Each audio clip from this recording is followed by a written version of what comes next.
Hey guys, Liam here. Back with another video. By now, my walk around the car is probably uploaded. Thank you for everyone that's already viewed that video. If you haven't, go and check it out. It should just be below this one. If not, go onto my channel and it's uploaded there. Just want a little talk about first time buyers for any car, and what I've experienced over the last 3 years of driving. So yeah, basically, youngsters these days, I've realised, have obviously started to go for finance newer cars. That's not a problem, but the problem is if you get like a newish car and then going to brag everyone about it, that's the problem. The thing is, I don't know how to put it, you're not fooling anyone. I know it sounds harsh, but you're not fooling anyone.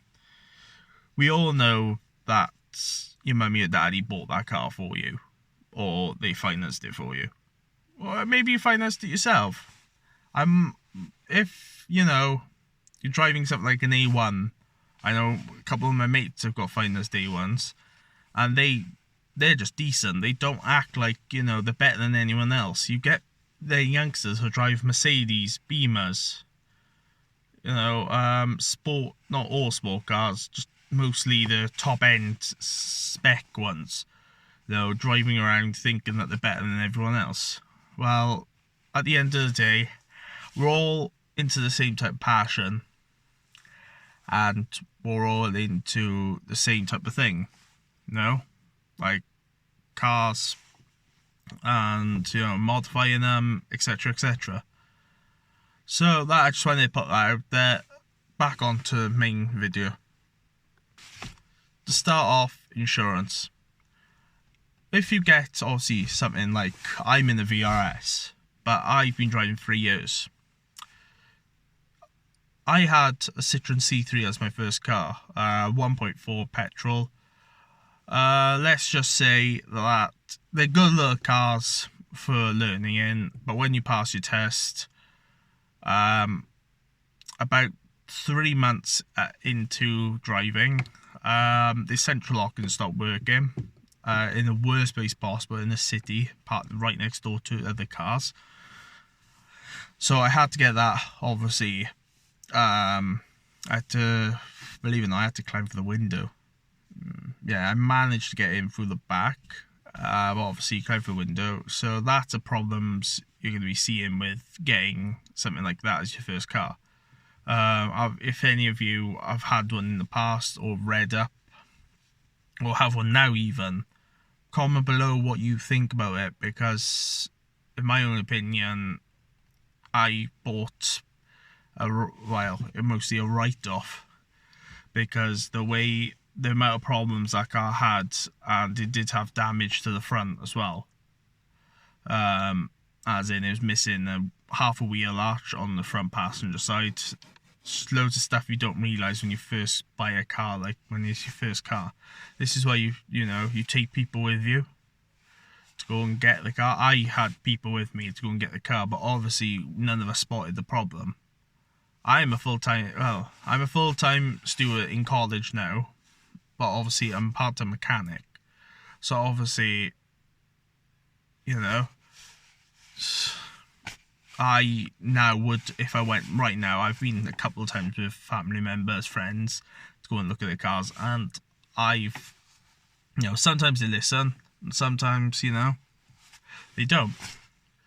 This is just the way life is. Sometimes people listen, sometimes they don't. There's nothing you can do about it. Anyway, back on to the main subject, insurance. Tip of advice: get a small car. Get something that's also that other youngsters will have. Something like what should we say? Like something like a Nissan well, Nissan Micras aren't as common as like something like a Fiesta. Tip of advice also, first car, if it's a Clio, you're going to be looking at insurance for about 1,500 my mate had when he first passed his test with a Clio. I had the Citroen and I was only paying about 1,100. You can see, and his was a 1.2, mine's a 1.4. It had about 10 horsepower more. This is what I'm on about. The C3 you don't see a lot of youngsters driving. That's why it was so cheaper. But obviously, a lot of youngsters are going into these Corsas and Fiestas, and obviously the standard Fabias. All I can say is the Fiesta first time insurance, from what I've heard from a couple of people, isn't the cheapest. I think my mate had a quote for something he bought. He bought a Zetec S, and I think he's had quotes for like 2,200.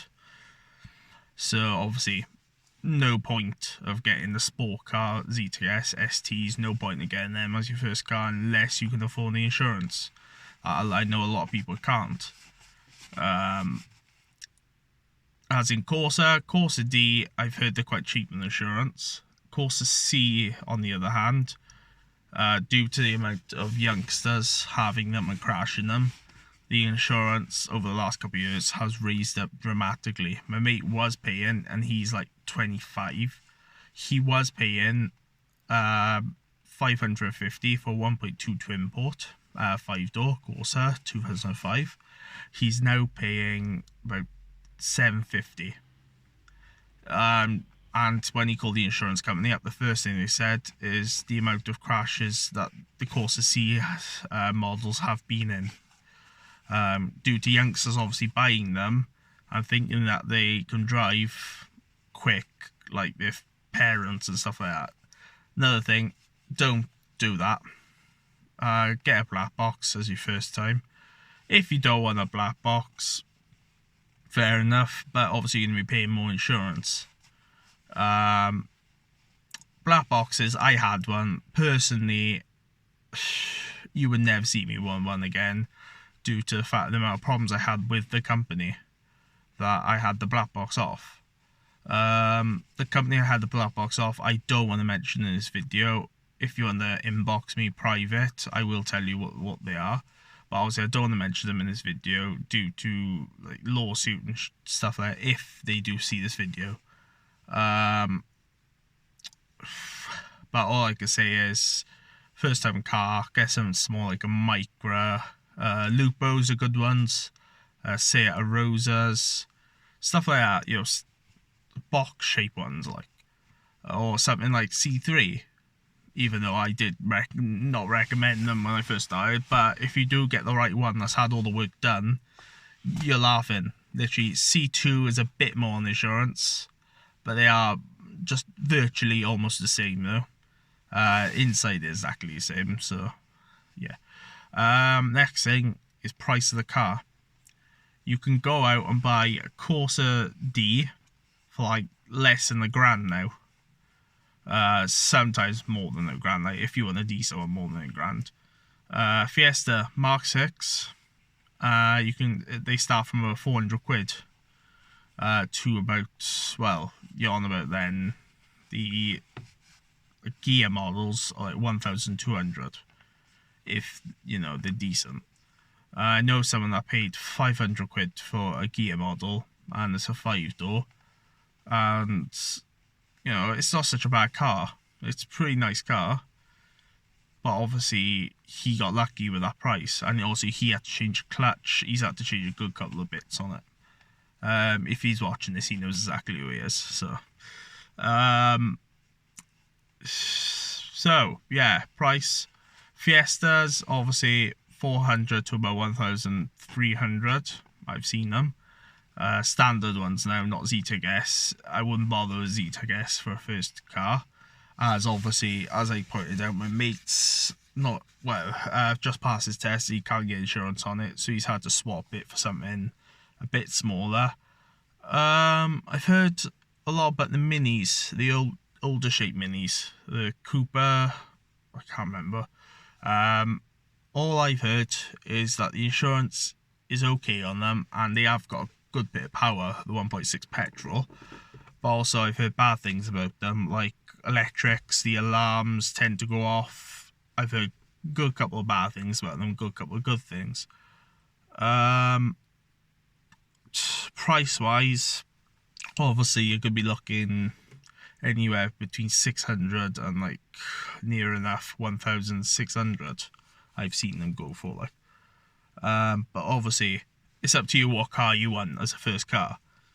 But obviously I'm just saying that you should have something that's small, practical, and what you need it to do. Obviously if you're looking into modifying your first car, you're better off saving up first of all over the first year and get a insurance without a black box, because obviously if you can modify a car with a black box, I'm not against that, but obviously you modify it. If you modify it for performance, definitely wait a year. If you modify it for outside, it's a totally different story, but obviously wait until the black box is fitted. If you know they don't come and fit it themselves, if they do come and fit it themselves, as obviously they see the modification, they will just say no and cancel your insurance, and then you'll have that on your record. Unfortunately, I know how that feels. I have had my insurance cancelled. I don't think it was fairly, but obviously it was my fault in a way. Obviously my speeding score was really low at the time, and obviously I was in a bad shape the night before, and obviously, you know, yeah, you know the story. Obviously, as I mentioned before, my first car was a Citroen C3. My second car then was a Kia Picanto. You know, the little boxy shape ones. Was a 1 litre GS. It's only 60 horsepower, but all fairness to it, it got me from A to B. It got me from Swansea to Breen a good couple of times, and then Swansea to Cornwall a couple of times, and Swansea to London, and it was doing about 65 to the gallon at one point. But obviously that was Wasco driving, that wasn't particularly soft. If I drove it soft, I reckon I'd be able to get like 72. Next car after that, obviously, as my previous car, my Mark 6 Fiesta, 1.4 diesel. Insurance was okay, not as cheap as the other two. First saw the Citroen, I was paying like 1,100. Then the Kia I was paying 850, but then the Fiesta went right back up to 1,400. Only reason being, one, it's a Fiesta, and two, it had more horsepower than the Kia, but it had less horsepower than the Citroen, so obviously turbo diesel, so obviously that'll put the insurance up. Yeah, so that's basically it. Try and look for a car that's cheap on insurance. Obviously I've mentioned a couple. Reliability, something that's more German, Jap, something like that you want, or even Ford. I wouldn't go back to a Ford just because obviously, you know, past with Ford, but obviously if I got offered like a Sierra of some sort, yeah, I would, but obviously that's never going to happen soon. So yeah, so please like and subscribe the video, and thank you for watching.